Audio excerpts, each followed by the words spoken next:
myself Khyati Vyas from JMP English Medium Saraswati Group of Education. Today I am conducting this session for grade 5. Subject is SS. We are discussing chapter number 4. We are proud about them and today is my session number 2 for this chapter. So now, in our previous session we learned regarding two freedom fighters, that is Rani Lakshmibai of Jhansi and Bal Gangadhar Tilak, also known as Lokmanya Tilak. In today's session we will learn regarding two more freedom fighters. They are Subhash Chandra Bose and Sarojini Naidu. So let us start with Subhash Chandra Bose. So Subhash Chandra Bose or Netaji, उनको नेताजी भी कहा जाता था. As he was better known as, was born on 23rd January 1897 at Cuttack in Odisha.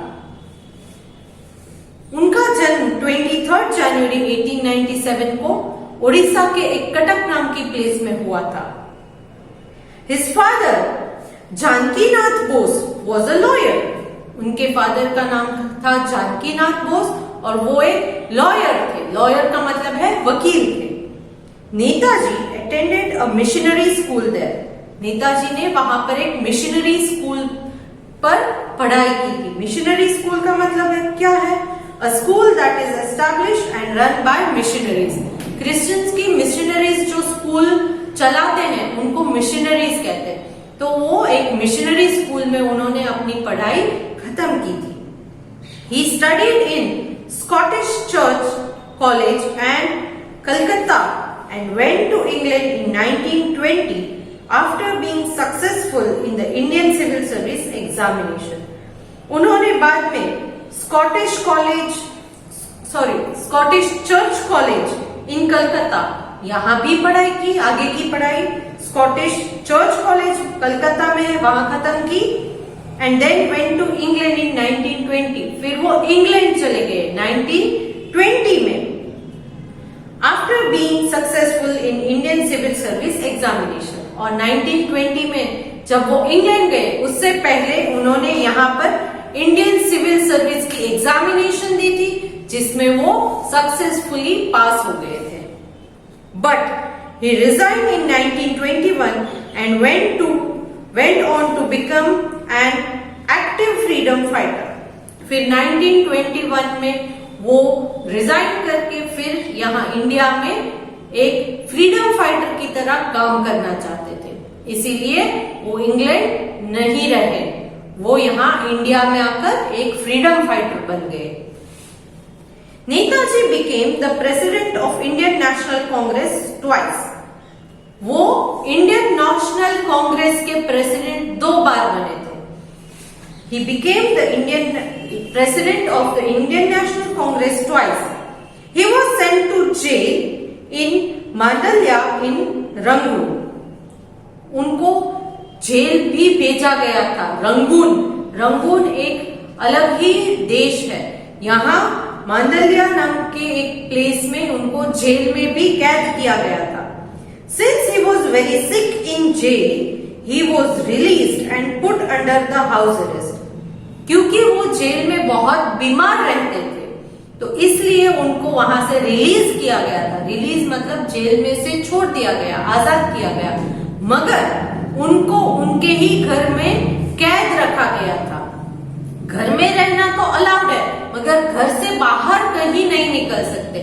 उसे कहते हैं house arrest. अपने ही घर में अरेस्टेड की तरह, जेल की तरह रहना, घर से बाहर नहीं निकलना, उसे कहते हैं हाउस अरेस्ट. अपने ही घर में कैद करके रखा गया था.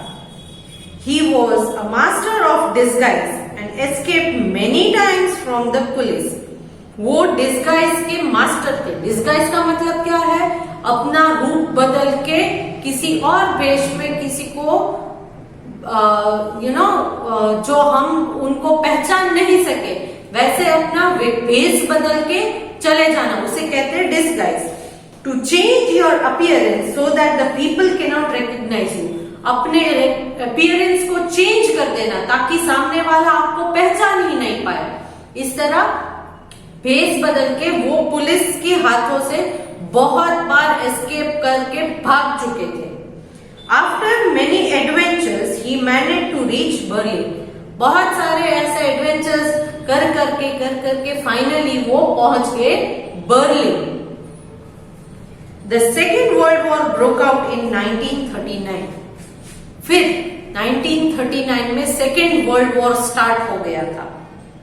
Germany, Italy and Japan had attacked Britain, France, Russia and other countries. तो यहाँ पर सेकेंड वर्ल्ड वॉर में जर्मनी, इटली और जापान वालों ने ब्रिटेन, फ्रांस, रशिया और बाकी की कंट्रीज के ऊपर अटैक किया था. Netaji wanted to get help from Germany and Japan for India's independence. तब नेताजी ने सोचा कि मैं जर्मनी और जापान वालों से मदद लूंगा ताकि मैं अपने इंडिया को आजादी दिला सकूं. As they were Britain's enemy at that time. और क्यों उन्होंने जर्मनी और जापान वालों से मदद के लिए सोचा? क्योंकि ऑलरेडी जर्मनी, जापान और इटली ब्रिटेन के अगेंस्ट ही थे, वो उनके एनिमीज थे. तो इसीलिए यहाँ इंडिया में भी ब्रिटेन वालों ने, ब्रिटिशर्स ने जो हमें अपना गुलाम बनाए रखा था, इसीलिए इन्होंने सोचा कि मैं जर्मनी और जापान वालों की मदद से अपने देश को आजाद करा लूंगा. On one of his most motivating slogan was "Give me blood and I will give you freedom." उनका एक बहुत ही मोटिवेटिव स्लोगन भी है. स्लोगन यानी वो कहावत कहते थे कि give me blood and I will give you freedom. Give me blood and I will give you freedom मतलब तुम मुझे अपना खून दो, मैं तुम्हें आजादी दूंगा. यहाँ तुम मुझे अपना खून दो, मैं तुम्हें आजादी दूंगा. Give me blood and I will give you freedom का ये मतलब नहीं है कि अपनी बॉडी में से खून निकाल कर देना है. इसका मतलब ये है कि आप इतनी हिम्मत दिखाओ कि अगर आप मर भी जाते हो तो आपको डर नहीं लगना चाहिए. मरने से डरना नहीं है, तो ही आप मेरे साथ ज्वाइन करो. क्या आप मरने से डरोगे नहीं? अगर आप में मरने का डर है तो हम आजादी नहीं पा सकेंगे. आप मरने से मत डरो और आजादी की लड़ाई लड़ो, तो मैं आपका साथ दूंगा, आपको आजादी दिलाऊंगा. So one of his most motivating slogans was "Give me blood and I will give you freedom." He became the leader of the Indian National Army or the INA. वो लीडर बने थे इंडियन नेशनल आर्मी या INA के. An army of Indians who had been prisoners for war or had worked outside India. और ये एक ऐसी army थी जिसमें इंडिया के लोग जिनको बंदी बनाकर कैद करके रखा गया था ऑफ वॉर, किसी लड़ाई में लड़ने की वजह से उनको ब्रिटिशर्स ने प्रिजन किया था, जेल में कैद कर लिया था. एंड वर्क आउटसाइड इंडिया, और वो लोग इंडिया से बाहर भी काम कर चुके हैं. तो उन लोगों को इन्होंने इंडियन नेशनल आर्मी में इंक्लूड किया था. Netaji felt that by peaceful means Indians would not be able to get freedom. इनका भी ये मानना था कि शांति का रास्ता अपनाएंगे तो हम कभी भी अपनी आजादी को नहीं पा सकेंगे, हम कभी भी फ्री नहीं हो पाएंगे और पूरी जिंदगी ब्रिटिशर्स की गुलामी ही करते रहेंगे. तो इनका भी ये मानना था. So Netaji felt that by peaceful means Indians would not be able to get freedom, as the British would not leave the country without bloodshed. क्योंकि ब्रिटिशर्स किसी का खून किए बगैर यहाँ से नहीं जाएंगे. खून खराबा करेंगे फिर ही जाएंगे, लड़ाई लड़ेंगे. लड़ाई लड़ने पर कभी कभी बहुत सारे लोग मर भी जाते हैं, उनका बहुत सारा खून भी बह जाता है, तो ये बहुत सारे लोग घायल हो जाते हैं. तो यहाँ सारा ब्लड शेड करके ही वो ब्रिटिशर्स यहाँ से जाएंगे. शांति से उन्हें रिक्वेस्ट करने पर ब्रिटिश यहाँ से नहीं जाएंगे. He encouraged women to participate and formed the Rani Jhansi Bahini League by Captain Lakshmi Sehgal. और उन्होंने एक लीग रेडी की थी, दैट इज रानी झांसी बहिनी, जिसमें सारी विमेन को उन्होंने ऐड किया था। He encouraged women to participate and formed Rani Jhansi Bahini, led by Captain Lakshmi Sehgal. तो रानी लक्ष्मी सहगल जो थी, कैप्टन लक्ष्मी सहगल, वो इसकी लीडर थी। सो रानी झांसी बहिनी was led by Captain Lakshmi Bahini Sehgal. He started using slogans such as Jai Hind to encourage the Indians. और उन्होंने जय हिंद के नारे लगाने स्टार्ट किए ताकि बाकी के इंडियंस जो है वो इससे बहुत एंकरेज हो, प्रभावित हो। Songs were also used for this purpose. दूसरे इंडियंस को एंकरेज करने के लिए बहुत सारे सॉन्ग्स भी गाया करते थे, देशभक्ति के सॉन्ग्स गाया करते थे सामने वाले को एंकरेज करने के लिए। It is generally believed that he died in an air crash on 18th August 1945. और ये माना जाता है कि बाद में वो जब एरोप्लेन में ट्रैवल कर रहे थे तब उनका एरोप्लेन क्रैश हो गया और 18th अगस्त 1945 को उनकी डेथ हो गई। But we are not sure कि क्या हुआ था, कैसे हुआ था। एयर क्रैश हुआ था ये फाइनल है, मगर ये सिर्फ मान्यता है कि उसमें उनकी सुभाष चंद्र बोस की डेथ हो गई 18 अगस्त 1945। सो ये था सुभाष चंद्र बोस के related. One more freedom fighter was Sarojini Naidu. Sarojini Naidu was born in Hyderabad on 13 फरवरी 1879। इनका जन्म हुआ था हैदराबाद में 13 फरवरी 1879 को। She was the eldest daughter of Aghornath Chattopadhyay. उनके पिता का नाम था अघोरनाथ चट्टोपाध्याय एंड वरदा सुंदरी देवी, और उनकी माता का नाम था वरदा सुंदरी देवी। Her father was the founder of the Nizam College in Hyderabad and her mother was a poet. उनके पिता थे निजाम कॉलेज ऑफ हैदराबाद के फाउंडर और उनकी मदर एक पोएट थी। Sarojini Naidu herself was a freedom fighter and poet. Sarojini Naidu खुद एक फ्रीडम फाइटर भी थी और एक पोएट भी थी। पोएट का मतलब है गाने लिखना का काम करती थी। She was a genius from her childhood days. वो एक जीनियस मतलब बहुत बुद्धिशाली थी from her childhood days. बचपन से ही बहुत ही स्मार्ट और जीनियस थी वो। She entered the Madras University at the young age of 12 years. उन्होंने मद्रास यूनिवर्सिटी में एंटर किया था when she was 12 years. सिर्फ 12 साल की थी जब उन्होंने मद्रास यूनिवर्सिटी में एंटर किया। At the age of 16, she went to England to study at King's College, London. फिर वो इंग्लैंड चली गई जब वो 16 इयर्स की थी। क्यों गई थी? वहां किंग्स कॉलेज जो लंदन में है वहां जाकर पढ़ाई करने के लिए। And later eight गर्टन college Cambridge, और फिर गर्टन कॉलेज कैम्ब्रिज में है वहां गई थी। She also spoke several languages. वो बहुत सारी भाषाओं के भी ज्ञानी थे, बहुत सारी लैंग्वेजेस में बात कर सकते थे, बहुत सारी लैंग्वेजेस उनको आती थी। At the age of 19, she married Dr. Naidu, a doctor.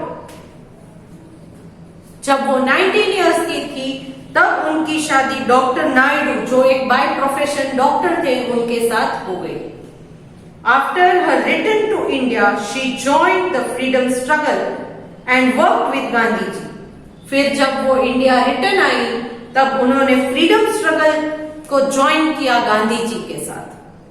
She was the first Indian woman to become the president of Indian National Congress. फिर वो इंडियन नेशनल कांग्रेस की प्रेसिडेंट बनी और वो पहली ऐसी विमेन थी जो इंडियन नेशनल कांग्रेस की प्रेसिडेंट बनी थी। She work for the betterment of women and the working class.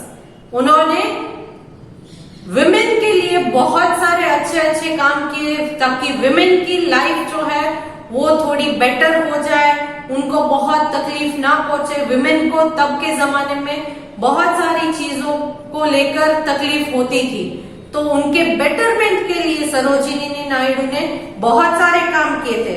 And the working class, और जो वर्किंग क्लास मतलब मजदूर जैसे लोग होते हैं जो बहुत कड़ी मेहनत करते हैं, उनके लिए भी बहुत सारे काम किए थे।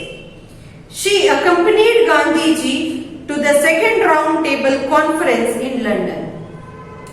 जो second round table conference London में थी जहां पर गांधी जी गए थे, तो उनके साथ सरोजिनी नायडू भी गई थी। She was arrested in 1930 and again in 1942।